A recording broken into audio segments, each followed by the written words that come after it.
चलें जी, आज का हमारा टॉपिक है जी ऑब्जेक्ट ओरिएंटेड प्रोग्रामिंग।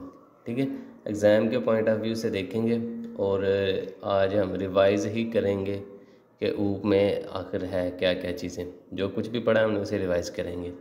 ठीक है जी, पहला टॉपिक है जी हमारा pointers. Pointers are special variable which are use to store address of other variables. ठीक है, कहते हैं ये एक स्पेशल किस्म का एक वेरिएबल है जो कि स्टोर करता है दूसरे वेरिएबल का एड्रेस। ठीक है, ये जो नंबर लिखे हुए हैं ना 0x7FFA075 ये एड्रेस है। ठीक है, और ये जो हमने वेरिएबल में वैल्यू पास की है ये 10 है जी। ठीक है, ये दूसरे वेरिएबल का क्या करेगा, एड्रेस को स्टोर करेगा जी। क्लियर हो गया यहाँ तक? आगे चलते हैं। Program of pointer. चलें, ये देखें फॉर एग्जांपल हमने एक वेरिएबल बनाया जिसमें हमने 10 वैल्यू स्टोर कर दी। ठीक है, एक हमने पॉइंटर बनाया, ये जो है सिंटैक्स है ना स्टैटिक पी, ये स्टैटिक पी ये सिंटैक्स है जी किसका, पॉइंटर का जी। अब इंट डाटा टाइप्स जो भी होगी, इंट स्टैटिक पी ये बन गया पॉइंटर इज इक्वल टू का ये मतलब असाइन करना, एंड ऑपरेटर फिर ए। इसका मतलब ये है कि इस पॉइंटर में ए वेरिएबल का एड्रेस स्टोर हो जाए। ठीक है, ए वेरिएबल का क्या हो गया, एड्रेस स्टोर हो गया। और हमने सी आउट करवाया, सी आउट स्टैटिक पी ये पॉइंटर को सी आउट करवाया हमने, तो हमें क्या नज़र आएगा जी, show the values of variable. हमें ये वैल्यू देगा, वैल्यू मतलब ये 10। ठीक है, ये प्रिंट करके देगा। अगर हम सी आउट पी करेंगे तो हमें एड्रेस वेरिएबल आएगा। ठीक है, हमें इस वेरिएबल के एड्रेस को शो करेगा जी। ठीक है, फॉर एग्जांपल अगर हम इसे कॉपी करें कंट्रोल सी और यहाँ विजुअल स्टूडियो में आते हैं control N, control V, control S save किया, चलिए पी के नाम से सेव कर लेते हैं इसे। सेव किया, इसे कंपाइल एंड रन करके देखते हैं। हाँ, यहाँ तो एरर आ गया जी। एरर कहाँ पे आ रहा है जी, अच्छा जी यहाँ पे हमने सेमीकोलन की मिस्टेक कर दी है। कंट्रोल एस सेव किया, कंपाइल एंड रन करके देखते हैं जी।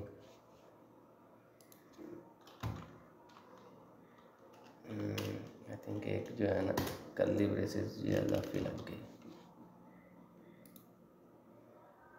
चलिए, हमने दोनों ही जो है ना वो प्रिंट करवाए थे।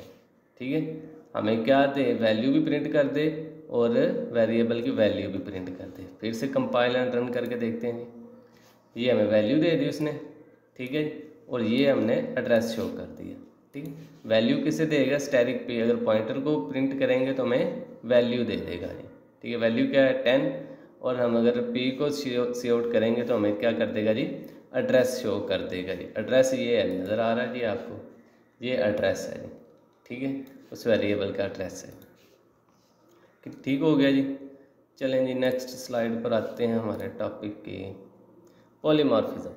Polymorphism means many form and it occurs when we have many classes that are related to each other by inheritance। ठीक है, many classes होंगी और related to each other होंगी by inheritance। ये डेफिनेशन याद कर लेनी है जी, ये कहीं भी किसी भी मौके पर पूछ लेता है जी। आगे जी, टाइप्स ऑफ पॉलीमॉर्फिज्म। एक तो होती है जी कंपाइल टाइम पॉलीमॉर्फिज्म और रन टाइम पॉलीमॉर्फिज्म। ठीक है जी, ये हमारे पास कंपाइल टाइम आ गई और ये रन टाइम। कंपाइल टाइम में आएगा हमारे पास फंक्शन ओवरलोडिंग, मेथड ओवरलोडिंग, ये एक ही चीज़ है, फंक्शन कह लें या मेथड कह लें। फिर और आ जाएगा जी ऑपरेटर ओवरलोडिंग, ये किस में आएगा जी, कंपाइल टाइम पॉलीमॉर्फिज्म में। ये एमसीक्यूज में भी इस तरह के शॉर्ट क्वेश्चन में भी पूछ सकता है जी। रन टाइम पॉलीमॉर्फिज्म में आ जाएगा जी वर्चुअल फंक्शन। ये जो स्ट्रक्चर है ना ये आप लोगों ने याद कर लेना है जी। नेक्स्ट चलते फंक्शन ओवरलोडिंग क्या है जी। With function overloading multiple function can have the same name with different parameter. मतलब कि मल्टीपल फंक्शन होंगे, उनके नाम जो है वो सेम होंगे, लेकिन यहाँ पे ये जो है ना पैरामीटर्स ये डिफरेंट होंगे। ठीक हो गया जी। ये डाटा टाइप्स, फंक्शन का name my function, float data type my function का नेम सेम ही है जी, और इसमें पैरामीटर्स जो हैं वो डिफरेंट हैं। ठीक हो गया जी। नेक्स्ट स्लाइड है operator overloading. In C++, it can add special feature to the functionality and behavior of already existing operator like arithmetic। यहाँ पे थोड़ी स्पेलिंग मिस्टेक हो गई, चलें। And other operation. The mechanism of giving special meaning to an operator is known as operator overloading. For example, we can overload an operator plus in class. अच्छा जी, ये कहता है जी अगर हमारे पास एक प्लस का ऑपरेटर है ना, उसका काम क्या है, दो नंबर्स को ऐड करना, लेकिन इससे हम कनकैटिनेट भी करवा सकते हैं, ठीक है, दो स्ट्रिंग्स को जोड़ना, ठीक है। कनकैटिनेट का मतलब क्या होगा, दो स्ट्रिंग को जोड़ना। फॉर एग्जांपल फर्स्ट नेम और लास्ट नेम, ये हमने एक वैल्यू ले ली, फर्स्ट नेम और लास्ट नेम के नाम से अगर हम यहाँ पर आए, ठीक है, ये हमने दो वैल्यूज ले ली, फर्स्ट नेम और लास्ट नेम। इसको कॉपी करते हैं जी, कंट्रोल की, चलें, फर्स्ट नेम और लास्ट नेम है ये हमारे पास। यहाँ पर मैं हम लिख देता हूँ जी एफ, ये हो जाएगा फर्स्ट नेम, और यहाँ पर मैं लिख देता हूँ एल फॉर लास्ट नेम।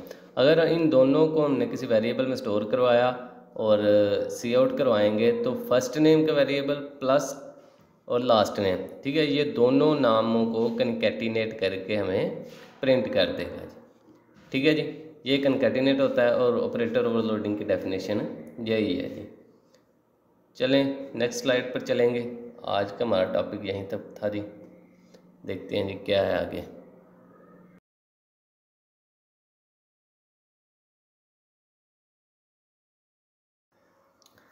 चलें जी, आज हमारा नेक्स्ट टॉपिक है जी ऑब्जेक्ट ओरिएंटेड प्रोग्रामिंग का ही overriding, virtual function, pure virtual function और लेट बाइंडिंग, ठीक है जी। ऑब्जेक्ट ओरिएंटेड प्रोग्रामिंग में ये हमारे टॉपिक है जी ओवरराइडिंग, ठीक है जी। बहुत ही इंपॉर्टेंट फंक्शन है जी, फंक्शन कह रहा हूँ, ये एक बहुत इंपॉर्टेंट टर्म है जी। ओवरराइडिंग के बारे में पूछ लेता है जी ये। Suppose the same function is defined in both the derived class and the base class, ठीक है जी। सेम फंक्शन से मुराद है एक ही नाम का फंक्शन जो कि बेस क्लास में भी डिफाइन किया गया और डिराइव्ड क्लास में भी डिफाइन किया गया है जी। If we call this function using the object of the derived class, ठीक है, अगर उस फंक्शन को हम कॉल करें डिराइव्ड क्लास के ऑब्जेक्ट से, the function of the derived class is executed, तो जो डिराइव्ड क्लास का फंक्शन है ना वो ही एग्जीक्यूट होगा, क्योंकि दोनों बेस क्लास और डिराइव्ड क्लास में सेम नाम के फंक्शन है जी, ठीक है जी। अब जब हमने डिराइव्ड क्लास का ऑब्जेक्ट क्रिएट किया तो जब कॉल किया उस फंक्शन को तो हमें क्या आएगा जी, डिराइव्ड क्लास का फंक्शन ही एग्जीक्यूट होगा जी। This is known as function overloading in C++। The function in derived class override the function in base class, ठीक है जी। जो डिराइव्ड क्लास के फंक्शन है उसने ओवरराइड किया बेस क्लास के फंक्शन को। बात यहाँ तक समझ आ गई जी। चलें जी, ये आपने डेफिनेशंस जो है ना वो इसी तरह से याद कर लेनी एग्जाम्स के पॉइंट ऑफ व्यू से। अगर इसके देखेंगे नेक्स्ट ना वो एंड पे आपको बता दूंगा जी प्रोग्राम किस किस का बनाना है जी। नेक्स्ट देखते हैं, इस तरह प्रोग्राम बना होगा जी। चलें जी, टॉपिक है हमारा virtual function. Virtual function also known as virtual method, ठीक है, या तो आप फंक्शन कह सकते हैं या मेथड कह सकते हैं, इसे हम वर्चुअल मेथड भी कहते हैं। Is a member function that is declared with the base class and is redefined overridden by a derived class, ठीक है जी। ये कहाँ डिक्लेयर किया जाता है जी, बेस क्लास में डिक्लेयर किया जाता है virtual function. When you refer to derived class object using a pointer or reference, ठीक है, जब हम डिराइव्ड क्लास का पॉइंटर बनाते हैं जी to the base class, you can call a virtual function for that object and execute the derived class version of the method, ठीक है। वो जो पीछे हमने देखा था ओवरराइडिंग में जो हमें मसला आ रहा था, ठीक है, सेम नेम फंक्शन जो है वो जब हम उसको एग्जीक्यूट कर रहे हैं तो हमारे पास डिराइव्ड क्लास का फंक्शन जो है वो एग्जीक्यूट हो रहा था, लेकिन वर्चुअल फंक्शन कहता है जी अगर हम उसका पॉइंटर बनाएं और इसको कॉल करवाएं तो हमें बेस क्लास का जो है ना मेथड वो एग्जीक्यूट हो।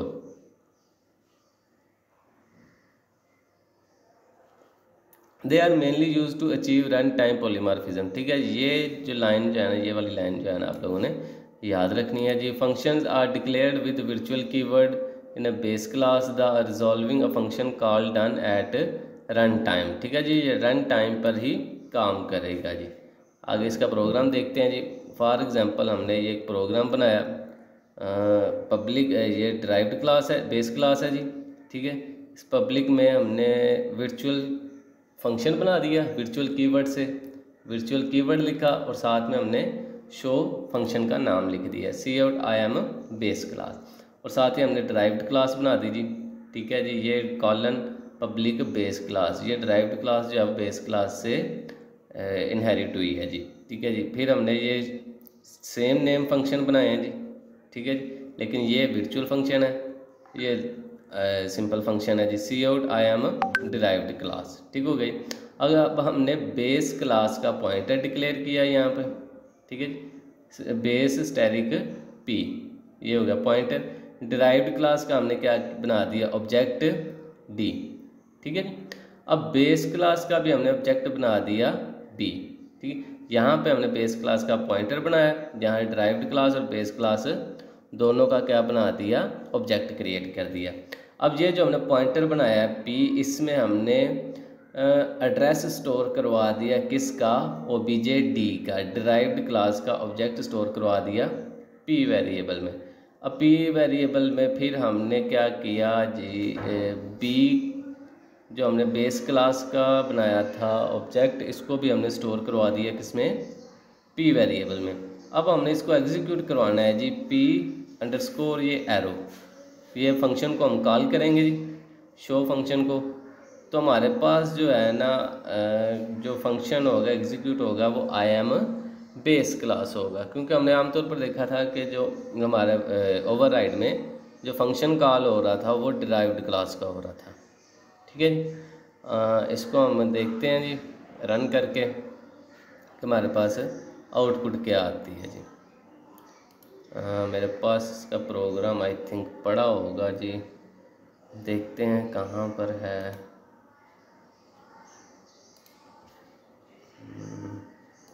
ई में गया और बुक में,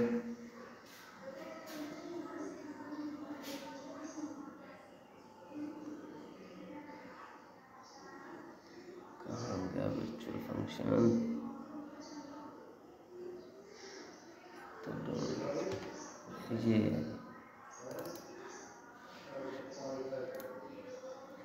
ये है फंक्शन, ठीक है जी। इसको अब हम कंपाइल एंड रन करके देखते हैं जी क्या आता है, आई एम बेस क्लास, ठीक है। जो ओवरराइड में हमारे पास प्रॉब्लम आ रही थी वो वर्चुअल फंक्शन ने क्या कर दी, सॉल्व कर दी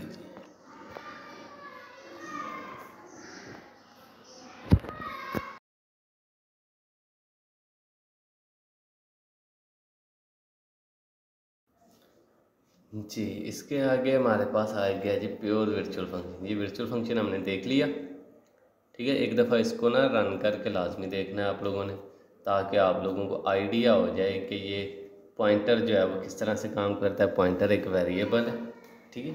ये हमने एक एज ए ऑब्जेक्ट बनाया था, इसका वेरिएबल बनाया था, पॉइंटर बना दिया था, ठीक है। ये आपने एक दफ़ा रन करके देखना है लाजमी। और इसको कॉल करवाने का मेथड ये हाइफन और ये ग्रेटर देन का साइन। एक दफ़ा इसे अपने हाथों से आप रन करके देखेंगे, इसको समझेंगे, थोड़ा सा टाइम दें इसको तो समझ आ जाएगी आपको इंशाल्लाह। चलिए जी, प्योर वर्चुअल फंक्शन।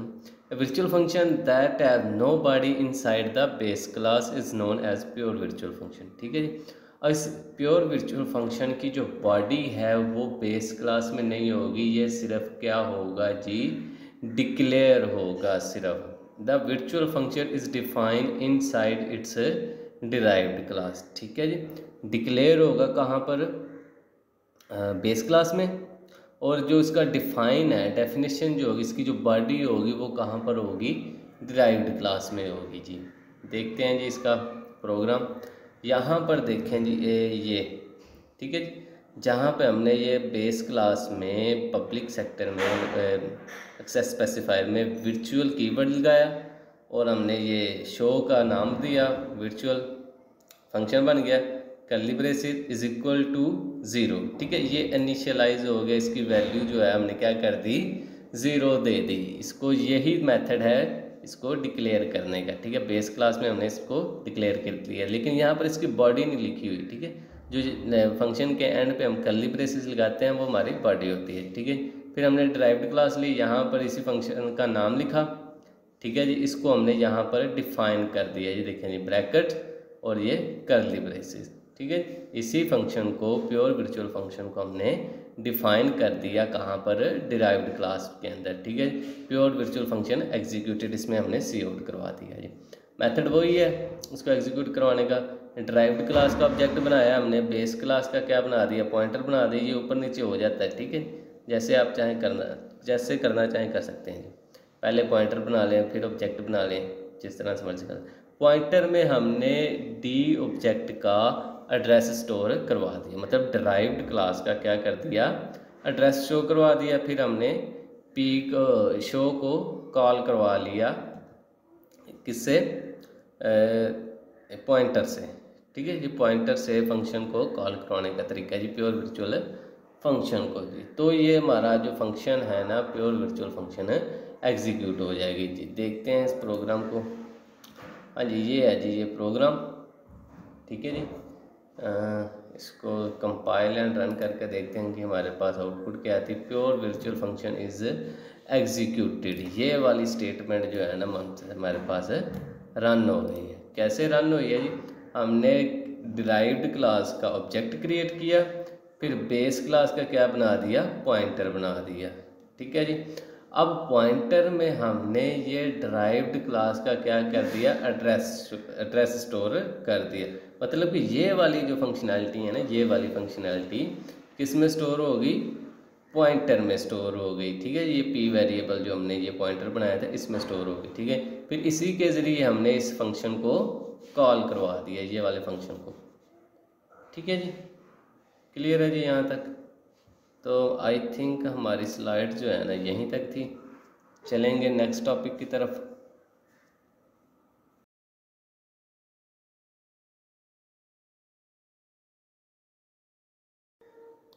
चलें जी, इसके बाद हमारा टॉपिक है जी फ्रेंड फंक्शन, ठीक है जी। फ्रेंड फंक्शन क्या होता है? Friend function can access the private and protected data of class.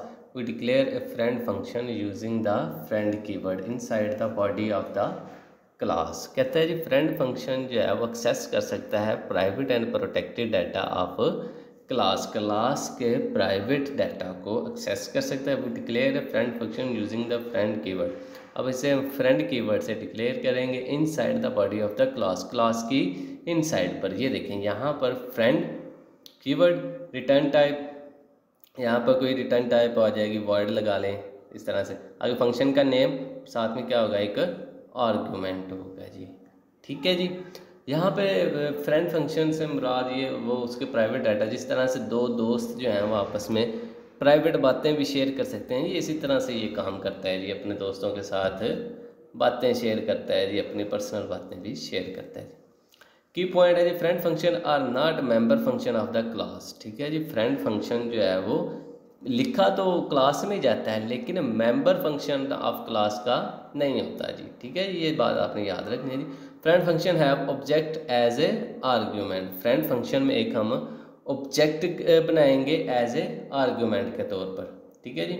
जहाँ पे हमने जहाँ पे आर्ग्यूमेंट लिखा हुआ नज़र आ रहा है, यहाँ पे एक ऑब्जेक्ट पास करेंगे एज ए आर्ग्यूमेंट के तौर पर जी। यहाँ पे एक प्रोग्राम देखते हैं, प्रोग्राम से हमें कुछ बेहतर समझ आएगी जी। यूजिंग नेम स्पेस एसटीडी, ये तो चलो होगा जी। एक हमने क्लास बनाई ए नाम से, ठीक है जी। बेस क्लास बनाई थी, उसमें हमने प्राइवेट डाटा रख लिया इंट ABC, क्लियर है जी। फिर उसको हमने फ्रेंड कीवर्ड से एक फंक्शन बनाया, ठीक है। फंक्शन का नाम रख दिया दोस्त। दोस्त की जगह आप कोई भी नाम रख सकते हैं फंक्शन का, लेकिन फ्रेंड नहीं रख सकते, क्योंकि फ्रेंड जो है वो एक कीवर्ड है जी, ठीक है, दोस्त। और उसमें हमने ये एक आर्गुमेंट पास कर दिया ए। ये क्या होगा जी, ये इसी क्लास का नेम होगा, ठीक है। ये वाला जो आर्गुमेंट है ये क्या है जी, ये बेस क्लास का नाम होगा, जो हमने क्लास पे यहाँ पे नाम दिया किसी क्लास का, तो वो एज इट इज़ यहीं पे लिख देंगे, ठीक है। ये हो गया हमारा फ्रेंड फंक्शन डिक्लेयर, ठीक है, दोस्त के नाम से। फिर आगे हम जी ये क्लास के बाहर आ गए। क्लास के बाहर आकर हमने ये एक दोस्त का फंक्शन बनाया, यही वाला, ठीक है। फिर दोस्त ए क्लास, क्लास का नाम, ठीक है। फिर एक हमने ऑब्जेक्ट क्रिएट कर दिया एक्स के नाम से, ठीक है जी। यहाँ पे as it is class pass की थी ए। अब क्लास के बाहर जब हम आए, यहाँ पे फंक्शन डिक्लेयर किया, तो ए क्लास का नाम आ गया और ये ऑब्जेक्ट क्रिएट कर दिया, ठीक है। जिस तरह से आम ऑब्जेक्ट क्रिएट करते हैं, ठीक है जी। क्लास का नाम और आगे ऑब्जेक्ट का नाम, ये हमारा ऑब्जेक्ट क्रिएट हो जाता है, ठीक है। फिर हमने यहाँ पे क्या किया जी, x dot a is equal to 10, ठीक है। ये वाला x इस ऑब्जेक्ट में, इस ऑब्जेक्ट के थ्रू हमने किसको कॉल करवाया, ये a को कॉल करवाया, ठीक है। इसके अंदर हमने वैल्यू पास कर दी। x डॉट ए में क्या वैल्यू पास होगी 10, x डॉट बी में वैल्यू क्या पास होगी 20, x डॉट सी में हमने क्या करवा दिया, इन दोनों को ऐड करवा दिया, x dot A plus x dot B, ये दो जो वेरिएबल हैं ये क्या हो जाएंगे, ऐड हो जाएंगे। तो सी आउट हमें क्या दे दे, x डॉट सी, इसको हमने प्रिंट करवा दिया जी, ठीक हो गए। मेन फंक्शन में आए, हमने बेस क्लास का ये जो हमने क्लास बनाई, इसमें हमने क्या किया, एक ऑब्जेक्ट क्रिएट किया ओबीजे, और दोस्त फंक्शन, इस फंक्शन को हमने कॉल करवाया और ये ऑब्जेक्ट हमने एज ए आर्गूमेंट यहाँ पर पास कर दिया जी, ठीक हो गए। यहाँ पर थोड़ी सी कन्फ्यूज़न हो सकती है जी, यहाँ पर आपको आर्गूमेंट पास करते हुए, ठीक है। यहाँ पर जो फंक्शन डिक्लेयर किया है फ्रेंड, यहाँ पे हम क्लास का नाम लिखेंगे जिस क्लास में हमने इसे डिक्लेयर किया, ठीक है। फिर नेक्स्ट जब क्लास के बाहर आएंगे दोस्त, तो फिर ए एक्स लिखा हुआ है, यहाँ पे हमने एक ऑब्जेक्ट क्रिएट कर दिया जिसके थ्रू से हमने प्राइवेट मेंबर को एक्सेस किया, ठीक है। ये हमने प्राइवेट मेंबर्स को एक्सेस कर रहे हैं जी इस ऑब्जेक्ट के ज़रिए से, ठीक है जी। फिर हमने मेन फंक्शन में आए, क्लास का ऑब्जेक्ट क्रिएट किया, फिर फंक्शन को कॉल किया, फंक्शन का नाम लिखते हैं तो हमारे पास फंक्शन कॉल हो जाता है, लेकिन हमने जो ऑब्जेक्ट क्रिएट किया वो यहाँ पर एज ए आर्गूमेंट पास होगा जी। चलिए नेक्स्ट स्लाइड पर चलते हैं जी, लेकिन इससे पहले आप इसको ट्राई ज़रूर करिएगा, ठीक है। एक दो दफ़ा जब आप रन करेंगे कोड को तो बेहतर समझ आएगी जी। एक और प्रोग्राम है जी, सेम टू सेम उसी तरह से ही है, इसको भी देख लेना आप लोगों ने, इसको रन करके देखना है इसकी आउटपुट क्या आती है, ठीक है। अगर मेरे पास यहाँ पर कोड है तो मैं देखता हूँ, अगर होना तो चाहिए।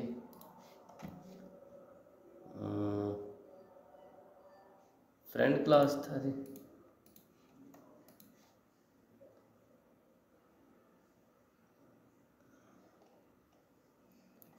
फ्रेंड फंक्शन था आई थिंक, अभी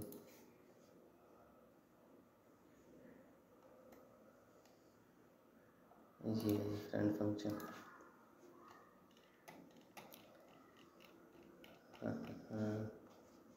कमेंट किया हुआ है यहाँ, इसको यहाँ तक ले आते हैं, मेन तक, यहाँ इसको अनकमेंट करते हैं हम, कंट्रोल फॉरवर्ड स्लैश, ठीक है जी। यही वो जो हमने प्रोग्राम देखा था, ये बिल्कुल वही। इसको कंपाइल एंड रन करके देखते हैं, ये देखिए 30 आउटपुट आ गई जी।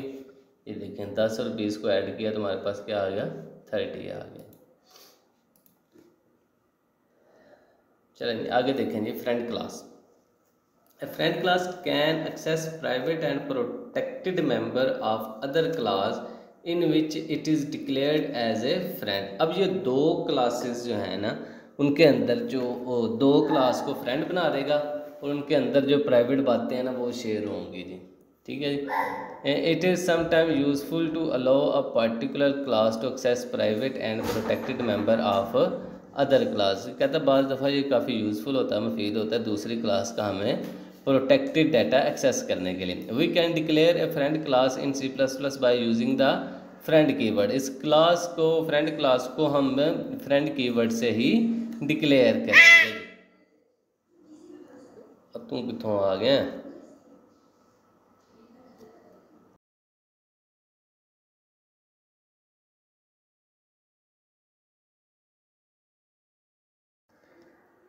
Friend class can access private and protected member of other class. दूसरी क्लास के जो प्राइवेट मेंबर्स हैं, एक क्लास दूसरी क्लास के प्राइवेट मेंबर्स को एक्सेस कर सके, इसे हम फ्रेंड क्लास कहेंगे, which is declared as a friend, जो उसे हम एज ए फ्रेंड के तौर पर डिक्लेयर करेंगे, ताकि दो क्लासेस जो हैं वो फ्रेंड बन जाएं और आपस में कम्युनिकेट कर सकते हैं, अपनी पर्सनल बातें शेयर कर सकेंगे। It is sometime useful to allow particular class to access private and protected member of other class. कहता है बाज़ दफ़ा ये काफ़ी यूज़फुल होता है जी, हमें एक क्लास से दूसरी क्लास का प्राइवेट डाटा चाहिए होता है तब।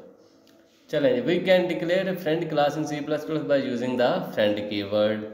चलें जी, क्लास को फ्रेंड कैसे बनाएंगे, फ्रेंड कीवर्ड से। ये सिंटैक्स है जी, फ्रेंड कीवर्ड, ठीक है, ये होगी फ्रेंड क्लास। आगे जी क्लास का नेम, जो भी हमने क्लास का name declare in base class, ये कहाँ डिक्लेयर की जाएगी जी, बेस क्लास में डिक्लेयर की जाएगी। यहाँ प्रोग्राम से देखते हैं जी हमें क्या नज़र आता है जी। ये हमने जी एक क्लास बनाई ए, प्राइवेट मेंबर है उसका इंट ए। आगे जी फ्रेंड क्लास बी, ठीक है जी, ये फ्रेंड कीवर्ड, आगे क्लास बी। अब बी क्लास जो है ये ए क्लास की क्या बन गई, फ्रेंड बन गई, ठीक है। यहाँ पे हमने क्लास बी भी लिखी है साथ नीचे, ये एक क्लास है, ये ए और बी। अब यहाँ पर हमने बी क्लास को ए क्लास का क्या बना दिया, फ्रेंड बना दिया जी। अब यहाँ पे बी क्लास में एक डिस्प्ले नाम का फंक्शन है जी, जिसमें ये वाली क्लास है का ऑब्जेक्ट पास किया गया है जी, ठीक है। ये बेस क्लास का ऑब्जेक्ट, ये क्लास का नाम और साथ में ऑब्जेक्ट का नाम। अब इस ऑब्जेक्ट के थ्रू हम इस प्राइवेट मेंबर को, ए क्लास के प्राइवेट मेंबर को एक्सेस करेंगे, जिसमें हमने वैल्यू पास कर दी 10 और सी आउट करवा दिया obj.a। इस वेरिएबल को जो obj.a है इसको हमने सी आउट करवा दिया किस फंक्शन में, डिस्प्ले के फंक्शन में। कहाँ पर है ये, क्लास बी पर है जी। और ये किसको एक्सेस कर रहा है, ए क्लास के प्राइवेट मेंबर को, ठीक हो गए। हमने कहा था ना कि दो क्लासेस हैं जो आपस में प्राइवेट मेंबर एक्सेस कर सकेंगे, ये दो क्लासेस हैं जी, ठीक है जी। अब बी क्लास जो है वो ए क्लास के प्राइवेट मेंबर को एक्सेस कर रही है, कैसे, क्योंकि ए क्लास को बी क्लास का फ्रेंड बना दिया, तभी ये प्राइवेट बातें जो है वो एक दूसरे से शेयर करेंगे। इस तरीके से हम ये बातें जो है वो शेयर करवाएंगे इनसे। अब इनको मेन फंक्शन में आ जाएंगी, ए क्लास, ये बेस क्लास का ऑब्जेक्ट, ए क्लास का obj1, बी क्लास का ऑब्जेक्ट बनाया हमने obj2, ठीक है। अब यहाँ पर ये देखें B class obj2 dot display, इस फंक्शन को हमने कॉल करवाया, ठीक है, किससे, obj बी क्लास के ऑब्जेक्ट से, ठीक है। और obj1, ठीक है, और ए क्लास का ये जो हमने ऑब्जेक्ट बनाया यहाँ पर एज ए आर्गूमेंट पास कर दिया, ठीक है जी। ये हमने obj2 डॉट डिस्प्ले और यहाँ पर obj1 जो है ए क्लास का जो हमने ऑब्जेक्ट बनाया था वो एज ए आर्गूमेंट पास कर दिया। तो ये हमारा प्रोग्राम चल जाएगा। यहाँ पर हम देखते हैं हमारे पास अगर इसकी एग्जांपल पड़ी हो, ये प्रोग्राम पड़ा हो, इसको रन करके भी देखते हैं जी। हाँ जी, फ्रेंड क्लास था जी, ये है जी हमारे पास फ्रेंड क्लास। हाँ, ये आ गया। ये हमने किस तरह से किया है जी, देखते हैं। एक है जी क्लास ह्यूमन के नाम से, जिसमें हमने एक स्ट्रिंग पास की अली, ठीक है जी। पब्लिक क्लास, फ्रेंड क्लास बना दी हमने टीचर, ठीक है जी। ह्यूमन एक क्लास है जी, और टीचर जो है इस ह्यूमन का क्या बना दिया, दोस्त बना दिया। अब ये टीचर क्लास है जी, अब ये जो है इसकी दोस्त बन गई इस कीवर्ड से, इस सिंटैक्स से, ठीक है जी। पब्लिक क्लास, ये जो है ना फ्रेंड क्लास, यही कहलाएगी फ्रेंड क्लास। आगे जी इसमें हमने डिस्प्ले नाम का फंक्शन बनाया है जी, ठीक है, ह्यूमन एच। अब हमने इस क्लास का एक ऑब्जेक्ट क्रिएट किया और सी आउट एच डॉट नेम, ठीक है जी। और ये जो है ना इसका ये प्राइवेट नाम जो है ना, private sector private access specifier में जो अली लिखा हुआ है, अब ये यहाँ पर एक्सेस हो गया, ठीक है। इसको हमने सी आउट करवा दी। अब मेन में आए, टीचर ये वाला इसका ऑब्जेक्ट क्रिएट किया हमने, तो टी डॉट डिस्प्ले किया। इसको हम कंपाइल एंड रन करके देखते हैं जी, हमारे पास ये अली प्रिंट हो गया है, ठीक है। इसने ए ह्यूमन क्लास के प्राइवेट मेंबर को एक्सेस कर लिया, ठीक है। और दूसरा प्रोग्राम भी देखता हूँ अगर मिल जाए, ओपन जो हमने देखा था, ये देखते हैं ये ना हो कहीं। हाँ जी ये ही है जी, ठीक है। ये वाला भी रन करके देखते हैं। ए क्लास को जी हमने बी क्लास को फ्रेंड बना दिया। अब ये जो है बी क्लास इसके प्राइवेट मेंबर को एक्सेस कर सकेगी।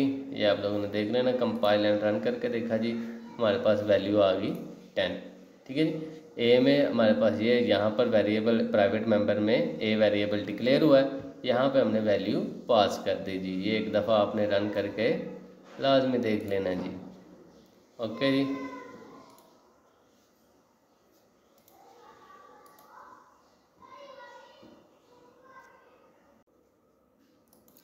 चलें जी नेक्स्ट हमारा टॉपिक है जी static data member. Static data member क्या होते हैं जी? स्टैटिक डाटा मेंबर और class member that are declared using static keyword. कहता है जी क्लास का मेंबर होते हैं जी, तो इसको हम स्टैटिक कीवर्ड से डिफाइन किया जाता है। स्टैटिक मेंबर है certain special characteristics which are as follows जी। कुछ खसूसियात हैं जी, देखते हैं वो क्या क्या हैं जी। Only one copy of that member is created for the entire class and is shared by all the object of the class. कहता है जी जब हम एक स्टैटिक मेंबर बनाते हैं जी, एक स्टैटिक मेंबर फॉर एग्जांपल एक वेरिएबल ही है जिसे हम स्टैटिक बना देते हैं, ये एक कॉपी क्रिएट कर देता है डिफरेंट ऑब्जेक्ट्स के लिए, डिफरेंट कॉपीज़ बनेगा तो एक ही, लेकिन हर ऑब्जेक्ट के लिए डिफरेंट कॉपीज़ जो हैं वो क्रिएट कर देता है जी। फॉर एग्ज़ाम्पल एक वेरिएबल नॉर्मल वेरिएबल हम डिक्लेयर करते हैं एक्स के नाम से, तो रैम में हमारे पास जो बॉक्स बनेगा वो एक्स के नाम से बनेगा, और जो हम वैल्यू स्टोर करवाएंगे एक्स में तो वो उसी बॉक्स में स्टोर हो जाएगी, ठीक है। लेकिन जब हम स्टैटिक मेंबर बनाएंगे ना, स्टैटिक वेरिएबल बनाएंगे, तो वो एक ही बनेगा बॉक्स, लेकिन डिफरेंट ऑब्जेक्ट जो हैं वो उसे यूज़ कर सकते हैं जी। It is initialized before any object of the class is created, ठीक है जी। जब हम इसे इनिशियलाइज किस तरह से करेंगे, किसी भी क्लास का ऑब्जेक्ट क्रिएट करने से पहले हम स्टैटिक मेंबर को इनिशियलाइज करेंगे। Even before the main start, यहाँ तक कि जब हम स्टार्ट मेन फंक्शन को स्टार्ट करने से भी पहले। It is visible only with in the class, ये क्लास में ही विजिबल होगा जी। यहाँ पे एक ग्राफिकल रिप्रेजेंटेशन है जी स्टैटिक डाटा मेंबर की। यहाँ पे हमने एक स्टैटिक डाटा मेंबर बनाया, स्टैटिक वेरिएबल बनाया है जी, ये object count is equal to 3, और ये हमने 3 ऑब्जेक्ट क्रिएट कर लिए। क्यूब C1, क्यूब जो समझ लें एक क्लास का नाम है, C1 जो है एक ऑब्जेक्ट है जी। Cube C1, cube C2, cube C3, इसको हमने ये तीनों ऑब्जेक्ट जो हैं इस स्टैटिक मेंबर को यूज़ कर सकते हैं जी। अब स्टैटिक मेंबर का सिंटैक्स देख लें। स्टैटिक कीवर्ड आएगा जी, फिर डाटा टाइप कोई भी हो सकती है, इंट हो सकती है, फ्लोट, डबल कैर, स्ट्रिंग जो भी होगी, फिर डाटा मेंबर का नाम आ जाएगा जी। अब इसको प्रोग्राम देखते हैं जी, हमें आसानी से समझ आएगी। ये हमने एक क्लास बनाई डेमो के नाम से, पब्लिक एक्सेस स्पेसिफायर में इंट एक्स डिक्लेयर किया, ठीक है। ये एक आम वेरिएबल है, इंट एक्स क्या है, एक आम वेरिएबल है। स्टैटिक इंट आई, ये स्टैटिक वेरिएबल है, स्टैटिक मेंबर है, ठीक है। क्लास का ये क्या हो गया, एक स्टैटिक मेंबर हो गया। स्टैटिक कीवर्ड, डाटा टाइप और वेरिएबल का नाम, ठीक है। यहाँ पर क्लास जो है हमारी क्लोज हो गई। यहाँ पे बाहर इसको हमने क्या करना है, इनिशियलाइज करना है, ठीक है जी। उसने कहा था इनिशियलाइज कब करना है, क्लास का ऑब्जेक्ट बनाने से पहले और मेन प्रोग्राम से पहले हम इस स्टैटिक मेंबर को इनिशियलाइज करेंगे। डेफिनेशन में देखेंगे तो आपको यही लफ्ज़ लिखे हुए नज़र आएंगे, तो यही मतलब उसका बनता है जी। इसको हमने इनिशियलाइज किया। इनिशियलाइज किस तरह से करेंगे जी, डाटा टाइप्स का नाम, फिर क्लास का नाम, जो भी क्लास का नाम होगा जी, ये हमारे पास क्लास का नाम है जी डेमो, ठीक है। डाटा टाइप हमारे पास क्या है, इंट, फिर क्लास का नाम, फिर स्कोप रेजोल्यूशन ऑपरेटर जो है ये यूज़ करना है, फिर स्टैटिक वेरिएबल जो हमने नाम दिया था वो लिखेंगे इज इक्वल टू 0। इसको 0 से हमने क्या कर दिया, इनिशियलाइज कर दिया। ये वाली लाइन जो है ना काफ़ी इंपॉर्टेंट है जी, ये वाली line, int demo scope resolution I is equal to 0, initialise करने की स्टैटिक डाटा मेंबर्स को, ये याद रखनी है जी। कहाँ पे इसको इनिशियलाइज करवाना है, क्लास के बाहर और मेन फंक्शन से पहले। अब देखते हैं जी ये क्या करते हैं जी। ये हमने 3 ऑब्जेक्ट बना लिए, जिस तरह से हमने एग्जाम्पल में देखा था। क्लास के हमने डेमो, obj1, obj2 दो ऑब्जेक्ट क्रिएट कर लिए हैं, ठीक है जी। अब obj1.x, ठीक है, इस वेरिएबल को हमने एक्सेस किया, इसमें वैल्यू पास कर दी 10। obj2.x से दूसरे ऑब्जेक्ट में हमने फिर इस वेरिएबल को एक्सेस किया, वैल्यू पास कर दी 20, ठीक हो गया जी। अब जब हम इसको सी आउट करेंगे obj1.x एंड lobj2.x, ठीक हो गया, तो हमारे पास जो वैल्यू प्रिंट होकर आएगी वो 10 होगी और 20 होगी, ठीक हो गया जी। अब जब हम यहाँ पर स्टैटिक मेंबर में, सॉरी यहाँ पर स्टैटिक मेंबर को obj1 फर्स्ट ऑब्जेक्ट से स्टैटिक डाटा मेंबर को एक्सेस किया, .i इज इक्वल टू, यहाँ पर वैल्यू क्या कर दी हमने 40, ठीक है। अब obj2.i, ठीक है, अब ये दोनों ऑब्जेक्ट जो हैं वो इस स्टैटिक मेंबर को एक्सेस कर रहे हैं। अब यहाँ पर उसको नई वैल्यू आ गई 45, ठीक है।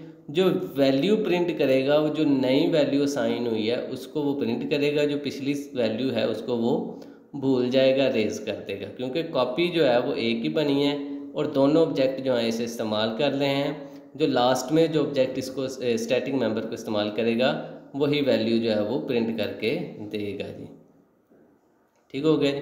इसका रन करके भी देखते हैं अगर हमें प्रोग्राम मिल गया इसका, तो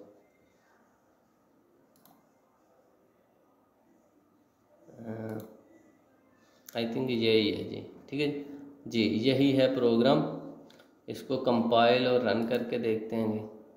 ये देख 10, 20, 45 और 45, ये हमने 45 भी दी है, 2 बार इसको वैल्यू आई थिंक, हाँ ये देखो 2 बार इसको हमने obj1.i एंड obj2.i दोनों से हमने इसको प्रिंट करवाया, लेकिन जो वैल्यू प्रिंट करके देगा वो 45 प्रिंट करके देगा, ठीक है। 40 जो है वो भूल जाएगा, ये दोनों ही प्रिंट होंगी। obj1.x is equal to 20, obj2.x is equal to 20, ठीक है।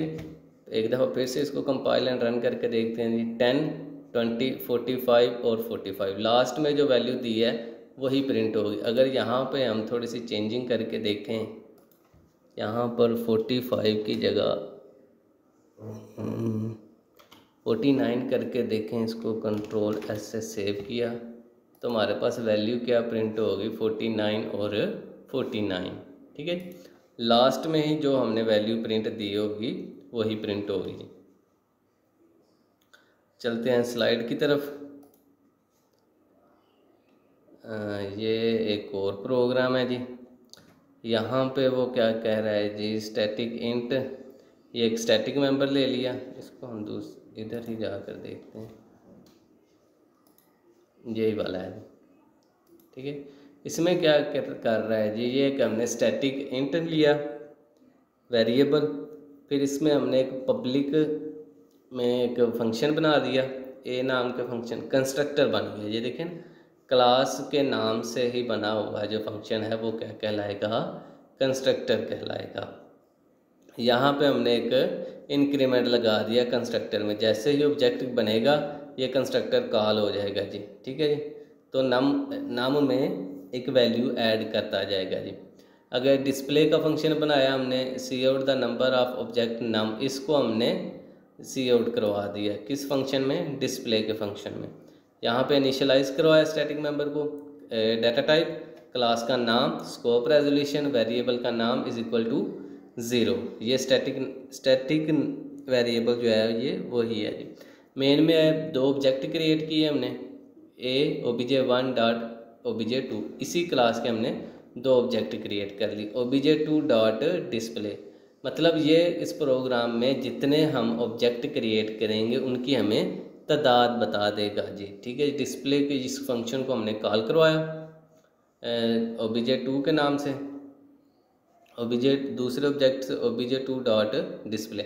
तो यहाँ पे ऑब्जेक्ट कितने बने, 2, जितने ऑब्जेक्ट होंगे हमें वही स्टेटमेंट प्रिंट करके देगा, आउटपुट देगा जी। द नंबर ऑफ ऑब्जेक्ट 2, ठीक है। यहाँ पे हमने 2 ही ऑब्जेक्ट बनाए थे, ऑब्जेक्ट 1 और ऑब्जेक्ट 2, ठीक है। तो जैसे ही हमने 2 ऑब्जेक्ट बनाए, इसमें इंक्रीमेंट कर दिया उसने 1 और 2, और यहाँ पर जितने ऑब्जेक्ट बने उनकी वैल्यू प्रिंट कर दी। ठीक हो गए। ये स्टैटिक डाटा मेंबर है जी, यही काम है जी स्टैटिक डाटा मेंबर्स का। नेक्स्ट चलते हैं, हमारे पास कौन सी स्लाइड है जी। अब वो पहले हमने पढ़े स्टैटिक डाटा मेंबर, अब हमने पढ़ना है स्टैटिक मेंबर फंक्शन। ठीक है, स्टैटिक वेरिएबल हैं तो स्टैटिक फंक्शन भी होंगे, जाहिर सी बात है। Static member function in C++ are the function that can access only the static data member. Static function जो हैं वो सिर्फ स्टैटिक फंक्शन जो हैं वो सिर्फ क्या करेंगे,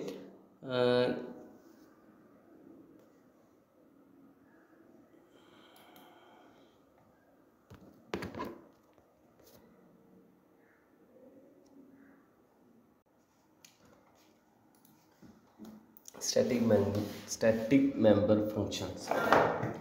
Static member function in C++ are the function that can access only the static data member. अब जो static function है ये access करेगा सिर्फ static data member को। These static data members share a single copy of themselves with the different object of the same class. उसी एक same class में जितने भी ऑब्जेक्ट क्रिएट किए जाएंगे उन सभी में ये यूज़फुल होगा। A function can be made static bye using the keyword static.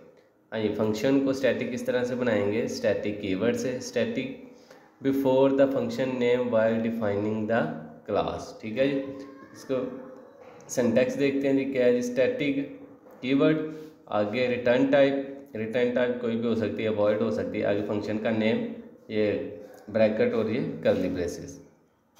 ये हो गया हमारे पास स्टैटिक डाटा फंक्शन। आगे जिसका प्रोग्राम देखते हैं क्या कहता है जी, ये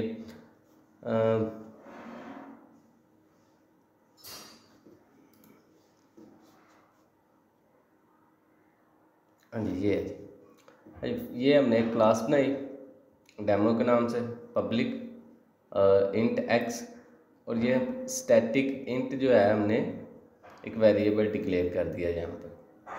ठीक है जी, आई थिंक यहाँ से नहीं, ये वाला प्रोग्राम। ठीक है, वो हम पीछे चले गए थे पिछली वाली स्लाइड पे, यही है। अच्छा जी, ये हमने एक डेमो क्लास बनाई जिसमें हमने एक स्टैटिक इंट नंबर लिया, स्टैटिक डाटा मेंबर है ये, फिर एक फंक्शन बनाया पब्लिक, ये प्राइवेट में है स्टैटिक वेरिएबल, और ये फंक्शन में पब्लिक में हमारे पास ये स्टैटिक फंक्शन आ गया जी। ठीक है, यहाँ पे स्टैटिक कीवर्ड, आगे रिटर्न टाइप, फिर फंक्शन का नेम, यहाँ पे हमने प्रिंट करवा दिया स्टैटिक डाटा मेंबर। यहाँ पर हमने स्टैटिक मेंबर को इनिशियलाइज करवाना है जी। यहाँ पे लिखेंगे जी return type, data type, class का नाम क्या हमारे पास डेमो, स्कोप रेजोल्यूशन, आगे जी नंबर, वो जो हमने डाटा मेंबर स्टैटिक कह लें कि वेरिएबल जो हमने डिक्लेयर किया है उसको इनिशियलाइज किया, कहाँ से, 25 से। फॉर एग्जांपल यहाँ पे कुछ भी कर सकते हैं, बाय डिफ़ॉल्ट ये 0 से इनिशियलाइज होता है अगर यहाँ पर कोई भी वैल्यू हम ना दें तो। आगे आ गया इंट मेन में, यहाँ पे स्टैटिक फंक्शन को हम डायरेक्ट कॉल भी कर सकते हैं बिना किसी ऑब्जेक्ट के, ये चीज़ भी याद रखनी है जी, हम बिना किसी ऑब्जेक्ट के स्टैटिक फंक्शन को कॉल करवा सकते हैं। कैसे करवा सकते हैं जी, क्लास का नाम लिखेंगे, फिर नेक्स्ट है स्कोप रेजोल्यूशन ऑपरेटर, आगे फंक्शन को कॉल करवा लेंगे, कौन सा, स्टैटिक फंक्शन को। ठीक हो गया, ये था डायरेक्ट तरीका बिना किसी ऑब्जेक्ट के। आगे हमने ऑब्जेक्ट के साथ भी इसको कॉल करवाया, डेमो एस नाम से फंक्शन ऑब्जेक्ट क्रिएट किया, फिर एस डॉट फंक्शन से हमने इसको कॉल करवाया। ये हम दोनों तरीक़ों से देखते हैं जी।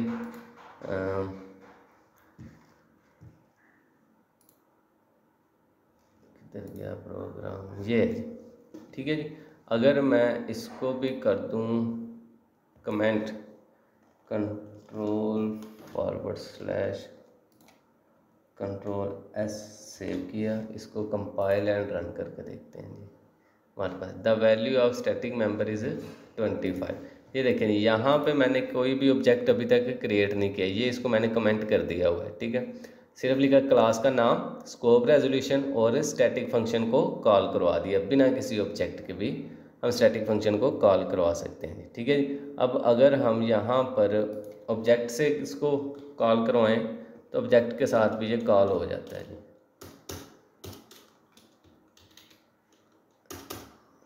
कंट्रोल एस सेव किया और ये कंपाइल एंड रन, ये देख 2 दफ़ा इसको कॉल करवाया तो दोनों दफ़ा हमारे पास वैल्यू दे रहा है 25, ये बिना किसी ऑब्जेक्ट के, और ये हमने ऑब्जेक्ट के साथ इसको कॉल करवाया है। तो आई थिंक ये वाली स्लाइड हमारी यहीं पर ख़त्म होती है जी। हाँ जी,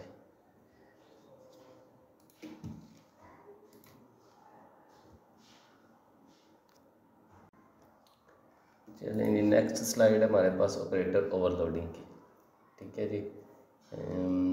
देखते हैं क्या है operator overloading. Polymorphism 2 type, run time, compile time. Run time में आ जाएगा फंक्शन ओवरलोडिंग और ऑपरेटर ओवरलोडिंग। ये वाला ऑपरेटर ओवरलोडिंग हमने देखना है, ये वाला पढ़ना है। आगे ये ऑपरेटर ओवरलोडिंग डाटा टाइप्स। अब जो एक होती है जी यूज़र डिफाइंड डाटा टाइप और एक होती है बिल्ट इन डाटा टाइप्स, ठीक है जी। हमारे पास बिल्ट इन डाटा टाइप कौन कौन सी हैं? Int, char, float, string, double, ETC, boolean वगैरह, ठीक है। और यूज़र डिफाइंड डाटा टाइप्स होती है क्लास का स्ट्रक्चर, जो हम क्लास बनाते हैं वो यूज़र खुद उसका नाम क्रिएट करता है, जो ऑब्जेक्ट बनाते हैं वो भी यूज़र जो है वो खुद बनाता है जी, ठीक है। तो फिर इसे हम यूज़र डिफाइंड डाटा टाइप कहते हैं जी। क्लियर है जी, बिल्ट इन डाटा टाइप और यूज़र डिफाइंड डाटा टाइप्स। आगे जो ऑपरेटर ओवरलोडिंग की डेफिनेशन जी है ये, in C++ we can change the way operator work for user defined types like object and structures, this is known as operator overloading. कहता है जी जो हम बिल्ट इन डाटा टाइप से काम ले रहे हैं ना ऑपरेटर्स का, फॉर एग्जांपल कंप्यूटर को पता है कि मैंने बिल्ट इन डाटा टाइप्स के साथ प्लस ऑपरेटर का क्या फंक्शंस है, क्या काम है। वैसे तो उसे पता है जी प्लस ऑपरेटर का काम है जी 2 नंबर्स को ऐड करना, ठीक है जी। लेकिन जब हम इस ऑपरेटर को user defined data types, user defined variables के साथ इस्तेमाल करेंगे प्लस ऑपरेटर को, तो वो हमें क्या दे देगा जी? एरर दे देता है जी। इसी को, इस एरर को सॉल्व करना ये हमारा ऑपरेटर ओवरलोडिंग कहलाता है जी। Suppose we have created 3 objects C1, C2 and C3 result from a class name complex that represent complex number। ये कुछ एग्जाम्पल है। आगे जी ऑपरेटर ओवरलोडिंग का सिंटैक्स देख लेते हैं जी, ये किस तरह से ऑपरेट करेगा जी। यानी क्लास का नेम, आगे पब्लिक सेक्शन के अंदर हमने लिखना है जी रिटर्न टाइप, पहले मेंशन क्या करेंगे? रिटर्न टाइप, फिर ऑपरेटर सिंबल, फिर आर्गुमेंट और यहाँ पे ब्रैकेट क्लोज। इसको आगे मज़ीद देखेंगे। Return type is the return type of the function. पहले तो हम रिटर्न टाइप लिखेंगे। ऑपरेटर जो है, एक कीवर्ड जो है वो हम साथ लाजमी लगाएंगे, ये वाला ऑपरेटर जो है कीवर्ड साथ लाजमी लगेगा जी। Symbol is the operator we want to overload like plus, less than, minus और प्लस प्लस etc। ये जो है ना सिंबल, यहाँ पे जो सिंबल लिखा हुआ है ना इसकी जगह पे हमने सिंबल लगाना है। प्लस प्लस का ऑपरेटर हो गया, लेस देन का, इस तरह से ये सारे ऑपरेटर सिंबल जो है वो लगेंगे। Argument is the argument pass to the function. यहाँ पर एक आर्गूमेंट पास होगा, या इस फंक्शन में एक हम आर्गूमेंट भी पास करेंगे जी। आगे जी टाइप ऑफ ऑपरेटर ओवरलोडिंग, हमारे पास 2 किस्म के ऑपरेटर हैं जी, यूनिरी ऑपरेटर और बाइनरी ऑपरेटर। ये याद रखने हैं जी, यूनिरी ऑपरेटर और बाइनरी ऑपरेटर।